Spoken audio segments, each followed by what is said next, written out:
পৃথিবীর দেশে দেশে জনগণ রাজতন্ত্র ও স্বৈরতন্ত্রের নাগপাশ থেকে মুক্ত হতে সংগ্রাম করেছে যুগের পর যুগ।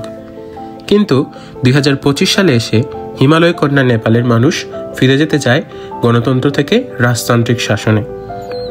আজকের ভিডিওটিতে আমরা এর নেপথ্যের কাহিনী জানার চেষ্টা করব। একসময় বিশ্বের একমাত্র হিন্দু রাজতন্ত্র ছিল নেপাল। প্রাচীন ও মধ্যযুগে নেপাল বহু ছোট ছোট রাজ্যে বিভক্ত ছিল, যেমন কাঠমান্ডু, ভক্তপুর, পাটন। এ সময় অঞ্চলগুলোতে বিভিন্ন স্থানীয় রাজা রাজবংশ শাসন করত এবং তাদের পরস্পরের মধ্যে যুদ্ধবিগ্রহ লেগেই থাকত। তাই একটা সময় এই রাজ্যগুলোকে একীভবনের প্রয়োজন অনুভূত হতে থাকে। 1743 সালে রাজা পৃথ্বীনারায়ণ শাহ গুর্খা রাজ্য থেকে উঠে এসে বর্তমান নেপালকে একীভূত করেন। তাকেই নেপালের আধুনিক স্থপতি বলা হয়। তিনি বিভিন্ন রাজ্য জয় করে রাজধানী স্থাপন করেন কাঠমান্ডুতে। 1846 সালে জং বাহাদুর রানা রক্তাক্ত কোট কাণ্ড এর মাধ্যমে সমস্ত ক্ষমতা দখল করেন। এরপর রানা বংশ প্রায় 104 বছর ধরে নেপাল শাসন করে, আর শাহরাজারা কেবল প্রতীকী হয়েই থেকে যান। পরবর্তীতে 1951 সালে গণ আন্দোলনের মাধ্যমে রানা বাহিনীর পতন ঘটে। রাজা ত্রিভুবন আবার পূর্ণ শাসন ক্ষমতা পান এবং নেপালে প্রথমবারের মতো গণতন্ত্রের সূচনা হয়। 1960 সালে রাজা মহেন্দ্র সংসদ ভেঙে পঞ্চায়েত ব্যবস্থা চালু করেন। এটি ছিল দলবিহীন রাজতন্ত্র নির্ভর শাসন ব্যবস্থা। এই ব্যবস্থা প্রায় 30 বছর পর্যন্ত চলে। 1990 সালে গণ আন্দোলনের ফলে রাজা বীরেন্দ্র পঞ্চায়েত ব্যবস্থা বিলুপ্ত করে সাংবিধানিক রাজতন্ত্র ও বহুদলীয় গণতন্ত্র প্রতিষ্ঠা করেন। নেপালের রাজতন্ত্রের ইতিহাসে সবচেয়ে করুণ ও শোকাবহ সাল ছিল 2001 সাল। যুবরাজ দীপেন্দ্র রাজপ্রাসাদে গুলি করে রাজা বীরেন্দ্র, রানী ও আরো অনেককে হত্যা করেন এবং দীপেন্দ্র নিজেও মারা যান। পরবর্তীতে তার কাকা জ্ঞানেন্দ্র শাহ সিংহাসনে বসেন। জ্ঞানেন্দ্র প্রথমে সাংবিধানিক রাজা থাকলেও 2005 সালে তিনি সংসদ বাতিল করে সরাসরি শাসন শুরু করেন। এই স্বৈরাচারী পদক্ষেপের বিরুদ্ধে ব্যাপক গণ আন্দোলন শুরু হয়। 2006 সালে গণ আন্দোলনের মুখে রাজা পিছু হটতে বাধ্য হন এবং ক্ষমতা রাজনৈতিক দলগুলোর হাতে তুলে দেন।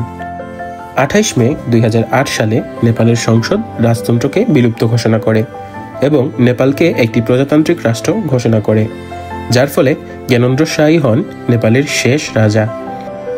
প্রায় 250 বছরের রাজতান্ত্রিক শাসনের পরে নেপাল একটি গণতান্ত্রিক রাষ্ট্র হিসেবে গঠিত হয়। বর্তমানে নেপাল একটি স্বাধীন সার্বভৌম গণতান্ত্রিক রাষ্ট্র।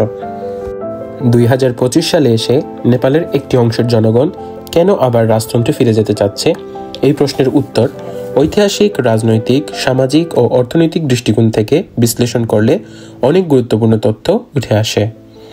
অনেক নেপালি মনে করেন রাজা বীরেন্দ্রের শাসনকালে দেশ তুলনামূলকভাবে শান্ত ছিল। দুর্নীতি, রাজনৈতিক বিশৃঙ্খলা ও ক্ষমতার লড়াই তখন কম ছিল। জনগণ রাজাকে জনরাজা বা জনগণের রাজার মতো ভালোবাসত। 2008 সালে প্রজাতন্ত্র ঘোষণার পর নেপালে প্রচুর রাজনৈতিক অস্থিরতা দেখা যায়। বারবার সরকার পরিবর্তন, দলীয় কুন্দল, দুর্নীতি, অর্থনৈতিক স্থবিরতা, এসবের ফলে জনগণের মধ্যে গভীর হতাশা তৈরি হয়েছে। নেতাদের প্রতি আস্থা কমে যাওয়ায় অনেকে রাজতন্ত্রকে বিকল্প হিসেবে ভাবছেন।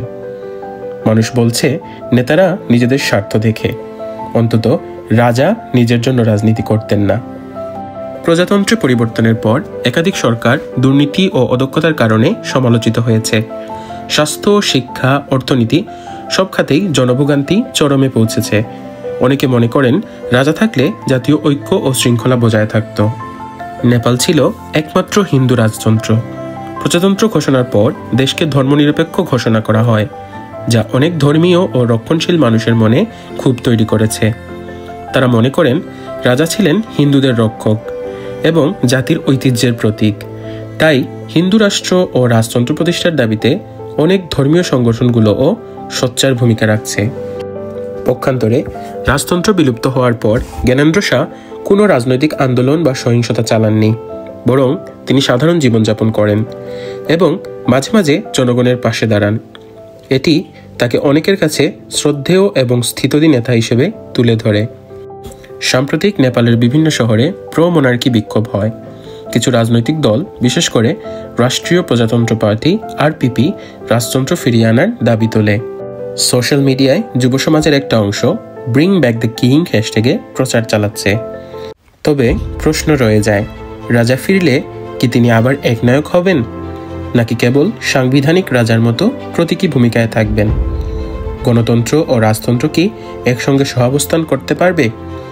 এমন প্রশ্নের উত্তর হয়তো মিলবে নেপালের অনাগত দিনের রাজনৈতিক প্রেক্ষাপট থেকে। ইতিহাস, ঐতিহ্য, ভূগোল এবং সাম্প্রতিক বিশ্ব রাজনীতি নিয়ে এরকম আরও ভিডিও পেতে চাইলে আমার ফেসবুক পেজটি ফলো করুন। এবং আপনি যদি ইউটিউব থেকে আমার ভিডিওটি দেখে থাকেন তবে আমার চ্যানেলটি সাবস্ক্রাইব করুন। সবার আগে নতুন ভিডিওর নোটিফিকেশন পেতে চাইলে বেল আইকনে ক্লিক করুন। সবাইকে ধন্যবাদ।